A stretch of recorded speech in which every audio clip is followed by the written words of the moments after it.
میرے محترم بزرگوں، بھائیوں اور دوستوں، السلام علیکم ورحمۃ اللہ وبرکاتہ۔ آج کل ہم جن حالات میں جی رہے ہیں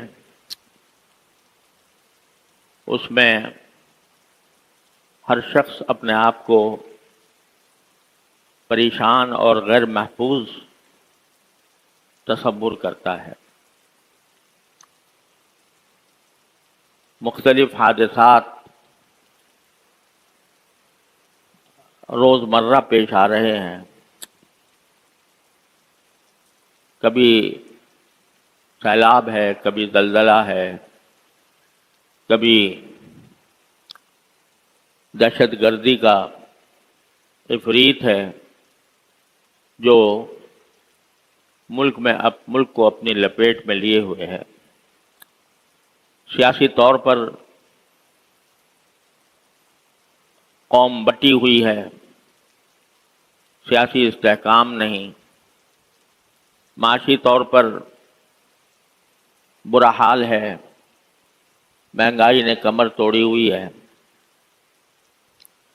ان سب حالات میں تو ہم کافی عرصے سے زندگی گزار رہے ہیں۔ اللہ تبارک و تعالیٰ اپنے فضل و کرم سے ہمیں اس بحران سے عافیت کے ساتھ نکالے۔ لیکن پچھلے ہفتے باجوڑ میں جو سانحہ پیش آیا وہ انتہائی المناک، دردناک، کربناک، اور ایسا ہے کہ اس پر جتنا دکھ کا اظہار کیا جائے کم ہے۔ باجوڑ میں جو دھماکہ ہوا اس میں اس وقت تک کی اطلاعات کے مطابق 80 افراد، جن میں بیشتر علماء تھے، وہ شہید کیے گئے۔ 80 افراد شہید ہیں، اور ان شہداء میں چھوٹے چھوٹے معصوم بچے بھی داخل،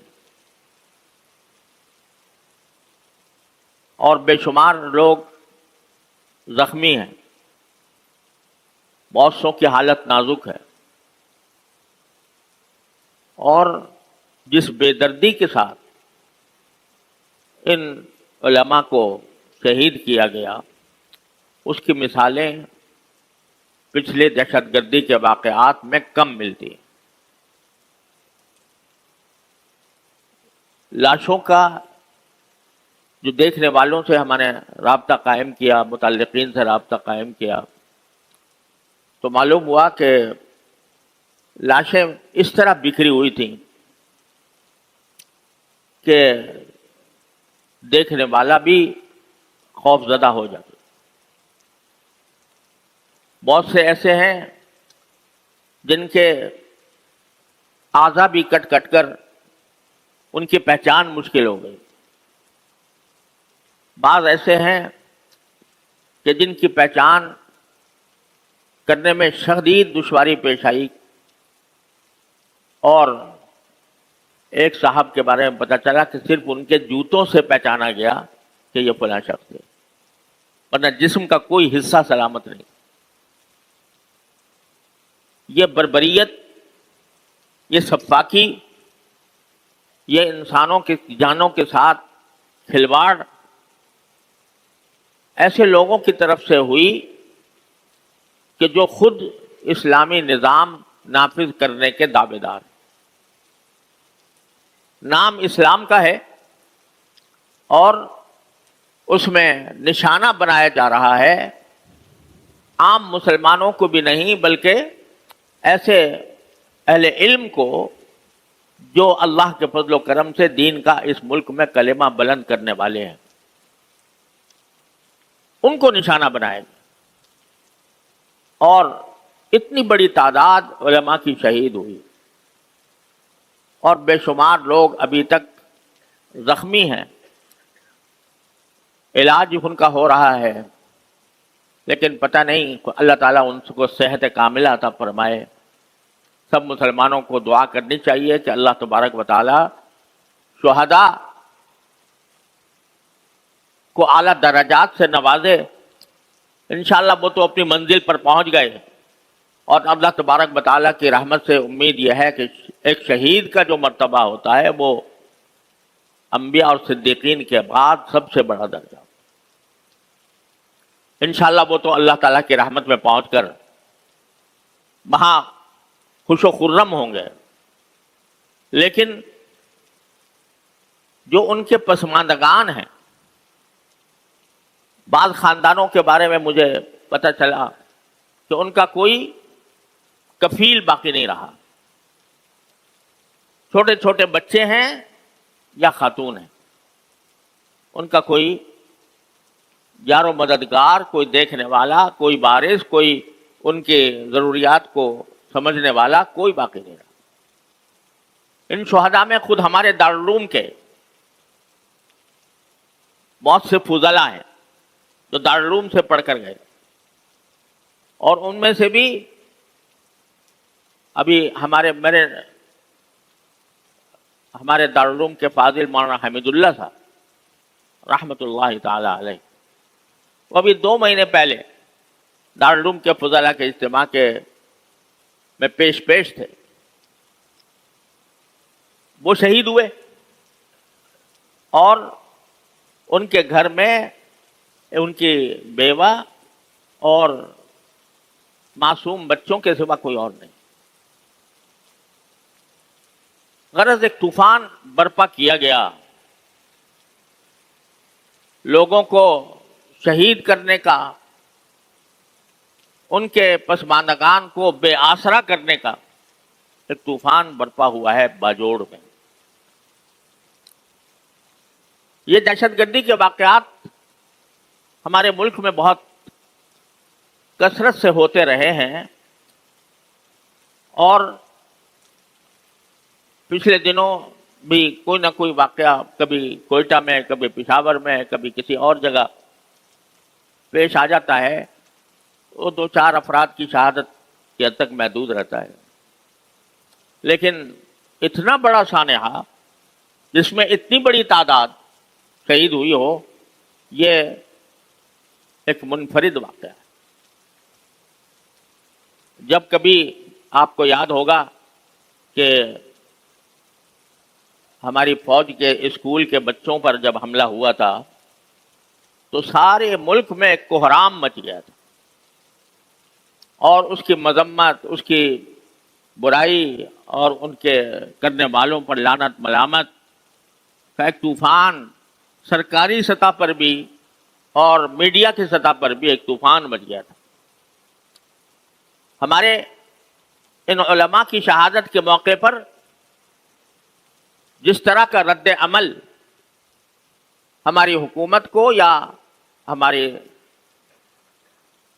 سیکیورٹی کی طاقتوں کو جیسا دینا چاہیے تھا، وہ اس درجے کا نہیں ہے جو اس وقت دیا گیا تھا. حالانکہ یہ علماء کے ساتھ یہ سفاکی یہ کہیں زیادہ شدید رد عمل کی متقاضی تھی.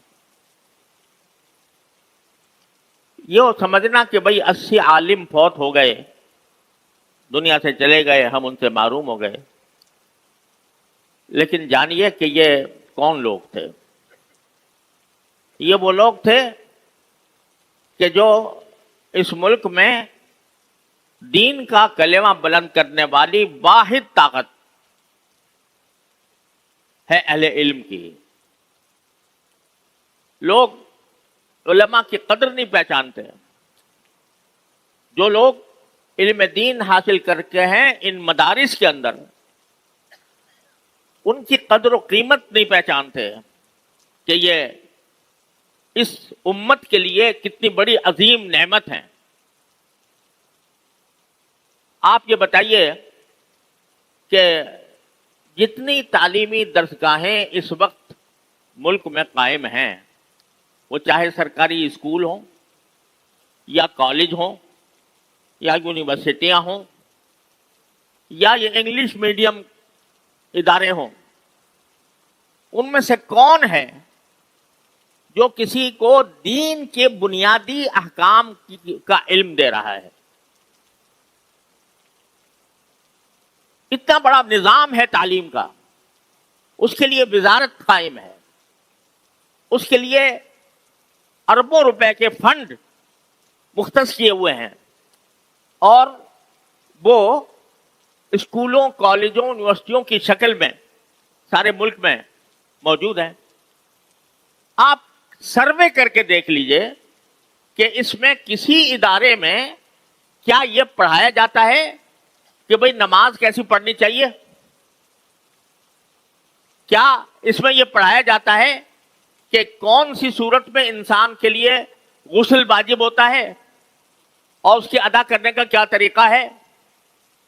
کون سی جگہ یہ پڑھایا جاتا ہے کہ زکوٰۃ اللہ تعالیٰ نے فرض کی ہے تو زکوٰۃ کا نکالنے کا طریقہ کیا ہوتا ہے؟ کن چیزوں پر زکوٰۃ آتی ہے، کن پر زکوٰۃ نہیں آتی؟ کون سی خرید و فروخت جائز ہے، کون سی ناجائز ہے؟ اگر کسی آدمی کا انتقال ہو جائے تو اس کی میراث کس طرح تقسیم ہوگی؟ کوئی ادارہ جو اربوں روپے قوم کے جس کے اوپر لگ رہے ہیں، وہاں کہیں اتنی معلومات بھی دین کی فراہم نہیں کی جاتی۔ وہاں کے تعلیم یافتہ لوگوں سے پوچھئے کہ بھائی نماز میں کیا فرائض ہوتے ہیں، تو بالکل خاموش رہے گا، کوئی جواب نہیں دے سکتا۔ وہ اس سے پوچھئے کہ زکوٰۃ کس پر فرض ہوتی ہے، تو وہ اس کا جواب نہیں دے سکتے۔ اور تو اور اس سے کہتے ہیں ایک سورہ اخلاص پڑھ کے سنا دو، قل اللہ احد پڑھ کے سنا دو، وہ بھی ٹھیک سے طریقے سے نہیں پڑھ سکے گا۔ نماز جنازہ ماشاءاللہ بہت ہوتی ہیں، اس میں حکومت کے افراد بھی شامل ہوتے ہیں، وزراء بھی ہوتے ہیں، اور جو فوجی حضرات کے رہنما بھی ہوتے ہیں۔ کتنوں کو نماز جنازہ آتی بھی ہے کہ نہیں؟ کس طرح نماز جنازہ پڑھی جاتی؟ تو سارے معاشرے میں جتنا سرکاری انتظام ہے تعلیم کا، اس تعلیم کی نظام میں کوئی ایک حصہ ایسا کہ جس میں دین کی بنیادی باتیں سکھائے جائیں وہ کہیں موجود نہیں۔ نہ قرآن کریم پڑھانے کا کوئی انتظام ہے، نہ فرائض دین سمجھانے کا کوئی انتظام ہے، نہ کسی اور بنیادی ضروریات دین کو سمجھانے کا کوئی انتظام ہے۔ اسلامیات کا ایک گھنٹہ بے شک ہے، لیکن اسلامیات کے گھنٹے میں کچھ مجمل باتیں، اجمالی باتیں بتا دی جاتی ہیں، اور وہ بھی طالب علم اس کو غیر اہم سمجھ کر کہ یہ بیکار کا گھنٹہ ہے، لہذا اس کی طرف توجہ بھی نہیں دیتے، اور اس کی وجہ سے امتحان کے نمبروں پر بھی کوئی فرق نہیں پڑتا۔ یہ حالت ہے ہمارے یہاں تعلیم کی۔ تو بتاؤ کہ اس ملک میں اگر مسجدیں آباد ہیں، اگر اس ملک میں نمازیں پڑھی جا رہی ہیں، اگر اس ملک میں دین کا کوئی کلمہ بلند کیا جا رہا ہے، تو وہ کون سی مخلوق ہے جو یہ کام کر رہی ہے؟ وہ صرف ان مدرسوں کے اندر پڑھنے والے لوگوں اور پڑھ کر فارغ ہونے والے لوگوں کے دم سے اس ملک میں یہ ابھی تک دین زندہ ہے، الحمدللہ۔ ورنہ کوئی نہیں ہے اس دین کے علم کی حفاظت کرنے والا، کوئی پورے ملک میں کوئی ادارہ نہیں ہے سوائے ان مدرسوں کے جو قومی خزانے پر ایک پیسے کا بوجھ ڈالے بغیر وہاں اربوں خرچ ہو رہے ہیں، اور اربوں خرچ ہونے کے باوجود ایسے لوگ تیار نہیں ہو رہے کہ جو ملک کو خود کفیل بنا سکیں، ایسے لوگ تیار نہیں ہو رہے جن کے پاس یہ مہارت ہو کہ ہمارے ہاں سونے کی کان نکلی ہے تو اس کان سے سونا برآمد کرنے کا کیا طریقہ ہوتا ہے، ان کو ابھی تک یہ پتا نہیں، لہذا غیر ملکوں سے معاہدے کرنے پر مجبور ہیں کہ ہماری کان ہے، تم نکالو، 50% سونا تمہارا ہوگا، 50 ہمارا ہوگا۔ اتنی یونیورسٹیاں قائم ہونے کے باوجود، اتنا اربوں روپیہ خرچ کرنے کے باوجود ابھی تک ہم یہ مہارت حاصل نہیں کر سکے ان یونیورسٹیوں کے ذریعے جس سے ہم اپنا سونا خود نکال سکیں۔ پیٹرول نکل رہا ہے، سونا نکل رہا ہے، لیکن ہم خود اس قابل نہیں ہیں کہ وہ سونا ہم خود نکال کر اپنے ملک پر خرچ کر سکیں، بلکہ اتنی بڑی دولت، سونے کی اتنی بڑی دولت، اس کا 50% حصہ باہر کی کمپنی کو دینے پر مجبور ہیں کہ تم نکالو آ کر، ہمیں نہیں آتا۔